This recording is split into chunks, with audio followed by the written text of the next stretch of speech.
क्या आप इस तरह की बर्फ फैक्ट्री चला रहे हैं? क्या आप बर्फ फैक्ट्री लगाना चाहते हैं? क्या आपका बर्फ का प्लांट ज्यादा यूनिट ले रहा है? सिल्लियां जो होती है वो पैक नहीं हो पा रही है? आपके प्लांट के अंदर नमक की ग्रेविटी का आखिर क्या असर होता है? आपका कूलिंग टावर वाटर कूलेड है, मेंटेनेंस जब कूलिंग टावर में आता है आखिर क्या इफेक्ट पड़ता है प्लांट के ऊपर? आपका condenser shell and tube type यानी कि वाटर कूल कंडेंसर है, आखिर उसका मेंटेनेंस नहीं होता है, आखिर प्लांट के ऊपर क्या इफेक्ट पड़ता है? टैंक के अंदर नमक की ग्रेविटी कम या ज्यादा होने पर प्लांट में क्या असर होता है? बर्फ के सांचे जो होते हैं, कैन होते हैं, उनका रखरखाव कैसा करना चाहिए? आपके बर्फ के प्लांट के अंदर सेमी हार्मेटिक कंप्रेसर या फिर स्ट्रोड कंप्रेसर लगा हुआ है? आपके प्लांट के अंदर गैस का प्रेशर आखिर कितना रखना चाहिए? आपके प्लांट के अंदर क्या क्या चीज लगाना अनिवार्य होता है कंप्रेसर के ऊपर? ऑयल सेपरेटर, एक्यूमुलेटर, इनका क्या महत्व होता है? Turn up the volume. We are free.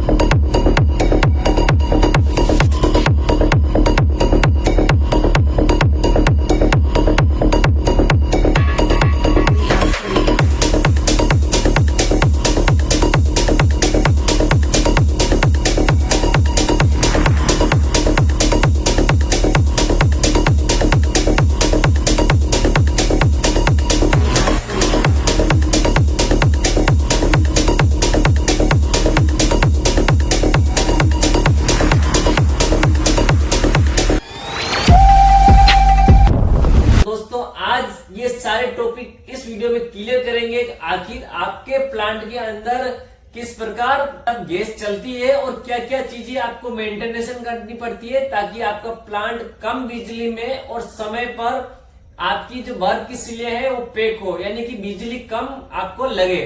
तो पूरी वीडियो के अंदर डिटेल से अपन समझेंगे और आपको पूरी गाइड से आपको जानकारी मिलेगी। भले ही आप प्लांट लगाना चाहते हैं या फिर लगाया हुआ है तो आपके लिए ये वीडियो बहुत ही महत्वपूर्ण साबित होगा दोस्तों।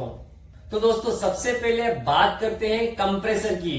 तो कंप्रेसर जब वर्किंग करता है, कंप्रेसर का काम होता है ओनली फॉर गैस लेना, यानी कि लिक्विड नहीं लेना, ओनली गैस लेना। अब आपका कंप्रेसर गैस को खींच के फेंकता है तब उसका गैस का टेम्परेचर बढ़ता है, यानी कि हाई प्रेशर, यानी कि गैस गर्म हो जाती है। तब आपका क्या होता है, वाटर कूलेड कंडेंसर होता है या फिर आपका एयर वाला होता है, तो उसकी सहायता से आपकी गैस ठंडी होती है। तो जब सेल एंड ट्यूब वाला कंडेंसर होता है तो उसमें गैस ऐसे ऐसे चलती है दोस्तों। अंदर पानी का फ्लो पाइपों द्वारा किया जाता है, यानी कि कंडेंसर कई प्रकार के होते हैं। गैस और पानी के सर्कुलेशन के कारण गैस का टेम्परेचर होता है वो कम हो जाता है, यानी कि गैस वहां से लिक्विड होना शुरू हो जाती है। तो दोस्तों अगर आपके पाइपों में स्केलिंग जम जाती है, यानी कि वाटर की परमानेंट हार्डनेस, यानी कई समय तक लंबे समय तक प्लांट चलता है तो उसमें वाटर की हार्डनेस जम जाती है, जिसके कारण आपका डिस्चार्ज प्रेशर बढ़ता है। तो डिस्चार्ज प्रेशर अगर आपकी 404 गैस है तो दोस्तों कम से कम 180 से 250 के बीच ही होना चाहिए, यानी कि आपका 250 या 300 का डिस्चार्ज प्रेशर चल रहा है तो आपका बिजली बिल ज्यादा आएगा, समय से आपका ज्यादा मशीन चलेगी, समय पर आपकी सिलियां पैक नहीं होगी। तो डिस्चार्ज प्रेशर आपको देखना है। अगर बढ़ रहा है तो कारण बहुत सारे होते हैं। डिस्चार्ज प्रेशर बढ़ने के रीजन हो सकता है आपका कंडेंसर, हो सकता है आपका कूलिंग टावर। आपको स्केलिंग को सफाई करना है, सल्फ्यूरिक एसिड या फिर आप ब्रश की सहायता से भी कर सकते हो अगर आपका ज्यादा स्केलिंग जम गया है तो। अब बात करते हैं कूलिंग टावर का।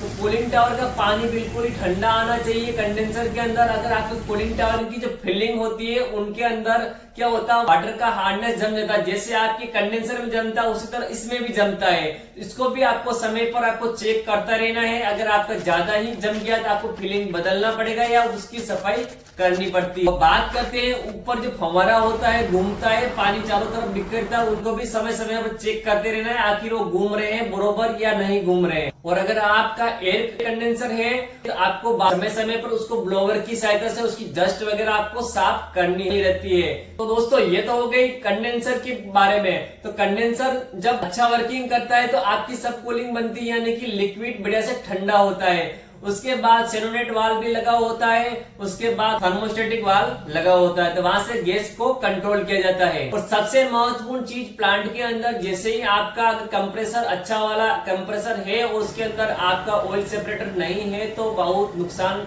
देखने को मिल सकता है। तो प्लांट के अंदर ऑयल सेपरेटर जरूर लगाएं ताकि ऑयल कंप्रेसर को मिलता रहे। तो उसके बाद गैस जाती है कूलिंग कॉइल के अंदर। कूलिंग कॉइल टेम्परेचर जब माइनस में देता है उसके बाद गैस वापस रिटर्न कंप्रेसर के अंदर आती है। तब जब गैस रिटर्न कंप्रेसर के अंदर आती है तब आपको एक्यूमुलेटर लगाना बहुत ही जरूरी होता है।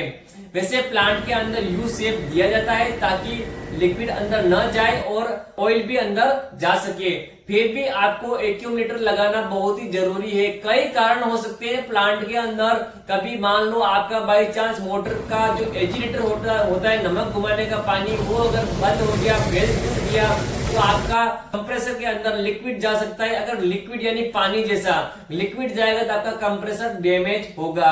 तो अब बात करते हैं गैस का प्रेशर।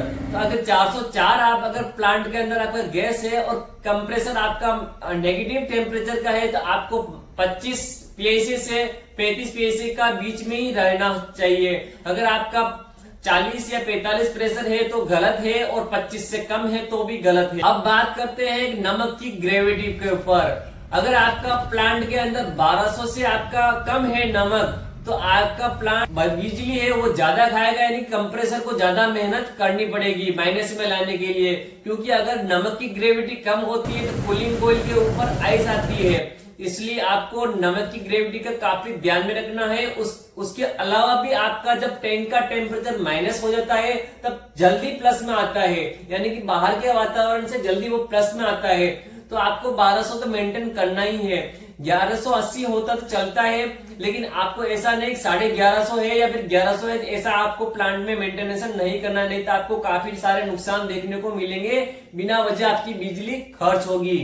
अब बात करते हैं आइस के जो केन होते हैं, तो उनके ऊपर बाहर जो होती है, बाहर की जो चद्दर होती है उसके ऊपर जंग लग जाता है, यानी रस्ट लग जाता है, जिसकी वजह से टेम्परेचर जो होता है नमक का वो अंदर नहीं आ पाता, तो सिल्ली थोड़ा जमने में अधिक समय लेती है। तो आपको समय समय पर उसको ब्रश की जो आयरन का ब्रश होता है उससे सफाई करते रहना चाहिए और समय समय पर उसको कलर वगैरह भी करते रहना चाहिए। लेकिन आपको कलर कभी भी केन पर नहीं करना है, रेड ऑक्साइड ही करना। अगर आप कलर करते हो तो आप एक बाहर की कोटिंग बन जाएगी जिससे आपका बर्फ जमने में काफी ज्यादा समय लग सकता है।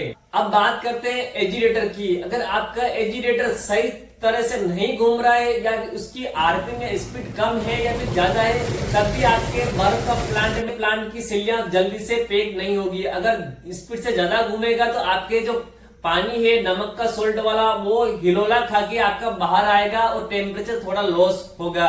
अगर आपका एजिटेटर कम स्पीड में चलेगा तो पानी धीरे मात्रा में घूमेगा तो आपकी सिल्लियां जल्दी पैक नहीं होगी। एजिटेटर का काम भी प्लांट के अंदर बहुत ही महत्वपूर्ण होता है। तो दोस्तों हर चीज मैंने वीडियो के अंदर कवर की है। अगर आपका प्लांट मेरे बताए अनुसार हर चीज आप फॉलो करते हो, अगर आपका डिस्चार्ज प्रेशर नॉर्मल रखते हो, सेक्शन प्रेशर अच्छा रखते हो और कूलिंग टावर को भी आप मेंटेनेंस करते हो, कंडेंसर को भी आप मेंटेनेंस करते हो, सारी चीज आप आपके कंप्रेसर के मॉडल के अनुसार उसकी डेटा के अनुसार आप करते हो तो आपका प्लांट बहुत ही जबरदस्त चलेगा। आपकी कम से कम बिजली में कम समय में आपका बर्फ जमेगा दोस्तों। तो दोस्तों वीडियो कैसा लगा, वीडियो को दोस्तों लाइक कीजिए, चैनल पर सब्सक्राइब कीजिए। मिलते हैं नेक्स्ट वीडियो में कुछ नए टॉपिक के साथ, तब तक के लिए जय हिंद जय भारत।